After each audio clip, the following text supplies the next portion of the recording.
Alors quand on parle de la déforestation en Amazonie, on a souvent en tête cette image d'immenses étendues de forêts qui disparaissent. Mais comment ça se passe vraiment sur le terrain? Comment une forêt aussi dense et luxuriante se transforme en une terre complètement nue?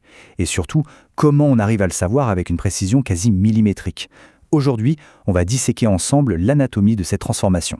On va commencer par un chiffre qui donne le tournis, 700 000 km². C'est la surface qui a été déboisée en Amazonie brésilienne jusqu'en 2008. Pour se faire une idée, c'est plus grand que la France métropolitaine. Rasé. Voilà, l'échelle du phénomène dont on parle, c'est ça.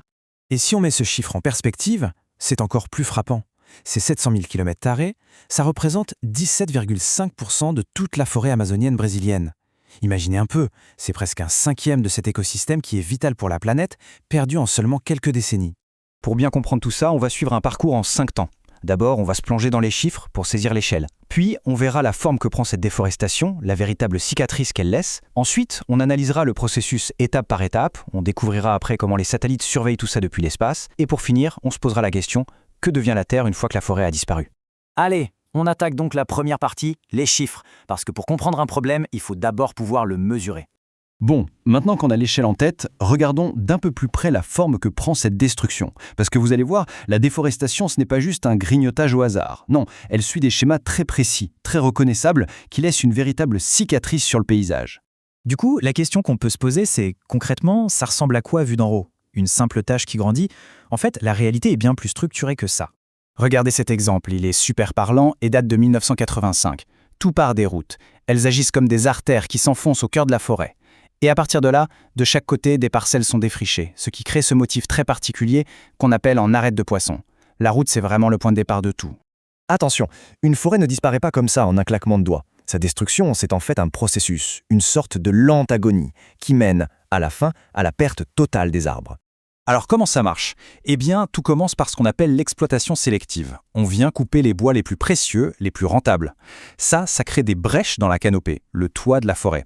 Puis cette canopée s'ouvre de plus en plus jusqu'à perdre 50%, puis 90% de sa couverture. Et c'est seulement à la fin de ce processus qu'arrive le déboisement complet, la coupe à blanc. Et quand on regarde ça depuis le ciel, la différence est juste saisissante. D'un côté, on a une forêt dense, en pleine santé, avec une canopée bien fermée. De l'autre, on voit déjà les cicatrices, les traces de l'exploitation forestière. Là, on est vraiment au tout début du processus qu'on vient de décrire. Bon, la question c'est, comment on fait pour connaître tous ces détails sur une zone aussi immense et souvent inaccessible? La réponse, elle est dans l'espace. Il faut savoir que le Brésil a mis en place des systèmes de surveillance par satellite qui sont parmi les plus avancés au monde pour garder un œil sur sa forêt. Au cœur de ce dispositif, on trouve surtout 3 programmes. PRODES, c'est un peu le grand bilan annuel, le décompte final de la déforestation. DETER, lui, c'est le système d'alerte en quasi-temps réel. Il détecte les coupes pendant qu'elles ont lieu.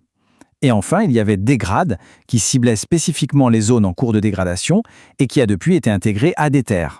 Et ce qui est vraiment important, c'est que ces données ne sont pas secrètes, bien au contraire, le portail Terra Brasilis les rend accessibles à n'importe qui. On peut y suivre les alertes de coupe rase, d'incendie, de dégradation, tout est mis à jour très régulièrement. C'est un outil de transparence vraiment puissant. Et bien sûr, la technologie ne s'arrête jamais. Depuis 2019, le système d'ITER Intenso offre une précision redoutable. Grâce à de nouveaux satellites, il peut observer la forêt tous les jours en passant à travers les nuages et repérer des coupes d'à peine 1 hectare. La surveillance devient de plus en plus fine, presque infaillible. Ok, donc on a vu comment la forêt disparaît étape par étape et comment tout ça est surveillé. Mais la question fondamentale reste entière. Pourquoi? Dans quel but est-ce qu'on rase la plus grande forêt tropicale du monde? Cette question, elle nous amène tout droit au moteur économique de la déforestation. Parce que, évidemment, une fois les arbres coupés, la terre n'est pas laissée à l'abandon. Alors ce schéma, il nous montre ce que deviennent les terres après le défrichage. Ça peut avoir l'air un peu complexe au premier abord, mais en réalité, vous allez voir, il y a 2 destinations principales qui écrasent de très loin toutes les autres. Et là, les chiffres parlent d'eux-mêmes. C'est sans appel. Sur la période 2008-2010, plus de 31 000 km² de forêt ont été transformés en cultures annuelles, comme le soja par exemple, et près de 7 000 autres sont devenus des pâturages pour l'élevage de bétail. Ces 2 activités agricoles sont, et de très loin, les principaux responsables.